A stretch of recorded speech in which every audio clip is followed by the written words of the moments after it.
थाना रावतपुर में सैयद नगर मोहल्ले से 12 वफात का एक परंपरागत जुलूस निकलना था। मोहल्ले के कुछ लोगों द्वारा परंपरागत स्थान से अलग स्थान पर हट करके एक टेंट लगा दिया तथा उस पर आई लव मोहम्मद का एक बैनर लगा दिया गया, जिसका एक पक्ष के द्वारा विरोध किया गया था। उपरोक्त सूचना पर रावतपुर थाने की पुलिस जब पहुंची तो टेंट लगाने वालों के द्वारा भी पुलिस के सामने विरोध किया गया।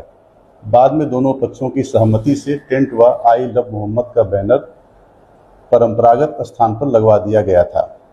उल्लेखनीय है कि आई लव मोहम्मद के लिखने या बैनर लगाने पर कोई एफआईआर नहीं की गई है, बल्कि परंपरागत स्थान से अलग हटकर नए स्थान पर बैनर लगाने तथा जुलूस निकालने के दौरान इस पक्ष के द्वारा दूसरे पक्ष का बैनर फाड़ने पर हुई है। अनुरोध है कि इस संबंध में कोई भ्रांति न फैलाई जाए।